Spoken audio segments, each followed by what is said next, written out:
De plus en plus de personnes au Québec expérimentent ce que c'est que d'être un proche aidant.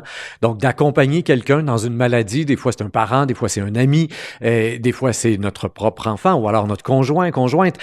Mais d'accompagner quelqu'un dans une maladie qui, éventuellement, va se terminer par la mort. Ça peut durer 6 mois, ça peut durer des années, mais de plus en plus nombreux. En tout cas, ça, c'est sûr. Et l'organisme, l'Appui Estrie pour les proches aidants d'aînés, a organisé une série de petites conférences sur l'heure du midi. Ça s'appelle les Midi Tranches de vie.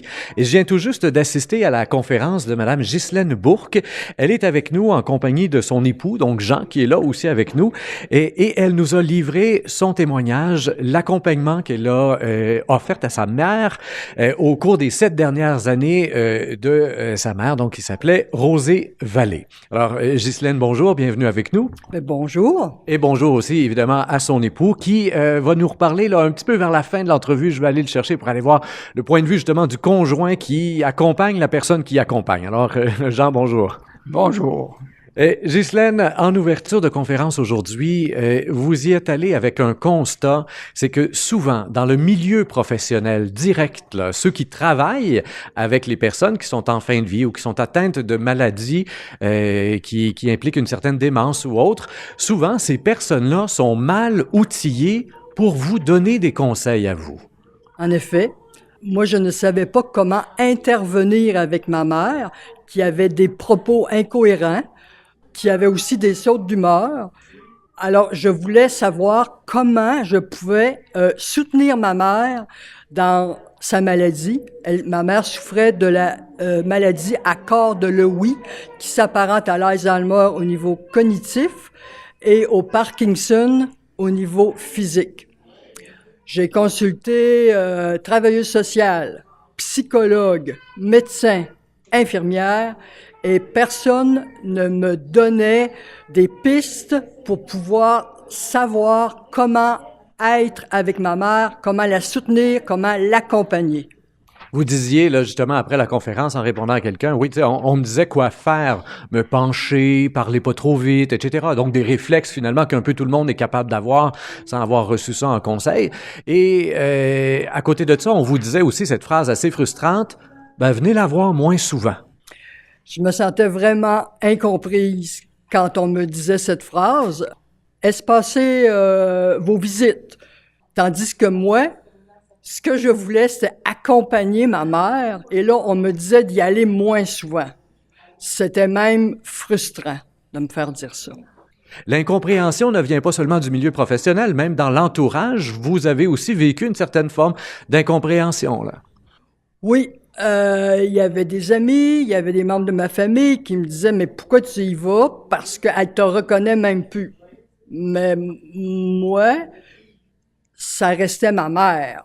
Alors moi, j'ai continué de toujours accompagner ma mère. C'était inconditionnel.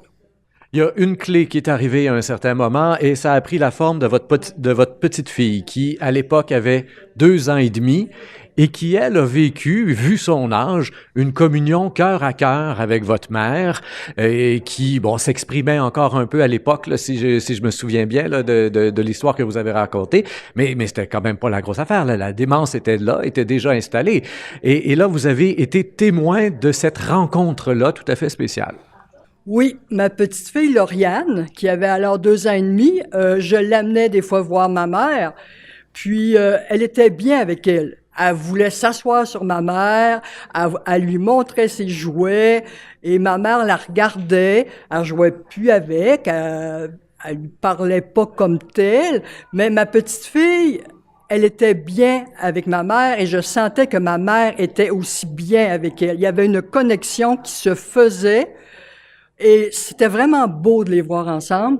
Je me suis dit, si ma petite fille de 2 ans et demi est capable d'être bien avec ma mère, un jour, moi aussi, je vais être bien. Alors, cette petite fille-là m'a donné l'espoir qu'un jour, je trouverai la route. Et donc, vous avez commencé à vous asseoir sur votre mère et puis à apporter des bébelles, vous aussi, ou? Pas tout à fait ça. Mais finalement, j'ai lâché prise sur l'ancienne maman que j'ai toujours connue pleine de ressources, qui trouvait des solutions à tout. Ce n'était plus cette maman-là que j'avais devant moi.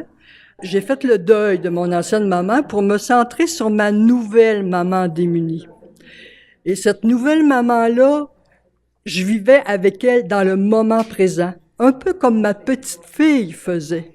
Et c'est là que j'ai commencé à avoir une connexion vraiment cœur à cœur avec ma mère.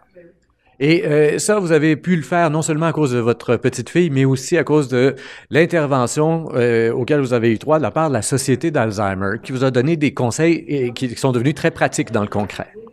Oui, lorsque je suis arrivée à la Société Alzheimer, la dame, Madame Hiergeau, quand elle m'a accueillie, puis je lui ai dit, ben là, ma mère fait pas de l'Alzheimer, elle fait de la maladie à corps de Lewy.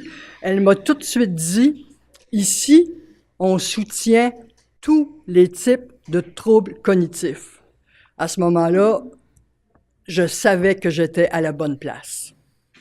Et donc, parmi tous les conseils qu'ils ont pu vous donner pour vous pister sur la façon d'agir avec elle, là, si vous en aviez un, vous diriez, là, à ressortir pour nos auditeurs aujourd'hui, lequel qui, selon vous, serait le plus universel, là, peu importe la maladie? Ce serait d'apprendre à décoder le langage verbal et non verbal de ces personnes. Ce que ces personnes disent et ce qu'ils font a un sens. Ils ont des propos incohérents, ils ont des sautes d'humeur, mais ça signifie quelque chose et c'est ça qu'il faut apprendre à décoder pour être en lien avec eux et être simplement avec eux, dans leur monde. Donc, leur incohérence est pleine de sens à leurs yeux et c'est là-dedans qu'il faut plonger, là, quitte à y aller de quelques pieux mensonges, comme vous disiez vous-même, puis d'entrer dans le jeu. Ça, on l'entend bien. Et vous avez évoqué dans votre réponse aussi les fameuses colères. Et c'est vrai qu'au cœur de la démence, peu importe laquelle, il y a souvent une période, ça dure quelques semaines ou quelques mois, où les gens, tout à coup, deviennent très colériques. Et bon, évidemment, c'est très désarmant. Vous la receviez, cette colère-là, et elle vous était expressément dirigée, à part de ça, presque exclusivement dirigée en plus. Et au final, encore là, la Société d'Alzheimer est venue à votre secours en vous démontrant qu'il y avait là-dedans une forme de cadeau. C'est une marque de confiance que votre mère vous faisait à vous, sans même vous reconnaître, en pétant ses colères avec vous. Durant une période de 3-4 mois, ma mère me faisait des crises de colère très, très intenses, presque à chaque jour. Et je me demandais pourquoi c'était à moi qu'elle adressait les colères durant que mon mari la visitait, ma fille la visitait, d'autres membres de la famille, et jamais elle ne faisait ces crises-là. Alors, je suis allée à la Société Alzheimer. Madame Hiergeau me dit, votre mère, la seule personne à qui a fait vraiment le plus confiance, c'est à vous. Elle sait que si elle fait des crises de colère, que si elle exprime, c'est sa façon d'exprimer son mal-être, à vous, elle peut l'exprimer, vous allez continuer de l'aimer toujours. À partir de là, c'est un cadeau.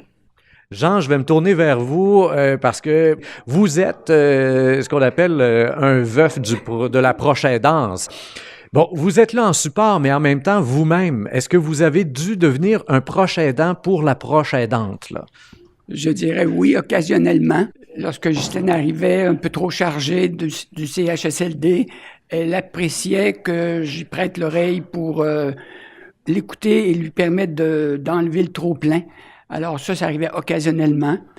Ce que j'ai dû faire pour lui laisser cet espace-là de 3-4 heures par jour, c'est lâcher prise, développer le respect et accepter que je la voyais cheminer à travers ce qu'elle vivait. Et ça, c'était assez beau à regarder que c'est quand même été relativement facile de la laisser vivre cette période-là qui était, même si ça a pris des années, je savais bien que ça finirait un jour et j'étais capable de faire ça pour ma conjointe et sa mère. Donc, beaucoup d'abnégation dans un cas comme dans l'autre, parce que, évidemment, pour, comme ça, aller systématiquement tous les jours, 365 jours par année, souper avec votre mère d'un côté, bien, ça veut dire, évidemment, vous, de votre côté, Jean, que vous soupez tout seul à la maison, à moins que votre propre fille devenait peut-être votre proche aidante à ce moment-là, ou... Non, non. Ma fille avait sa petite famille, une carrière très occupée, alors je soupais seul à la maison la plupart du temps. Même tout le temps quand... oui, parce que j'attendais pas qu'elle arrive, c'était trop tard pour mes heures de souper, là. Voilà.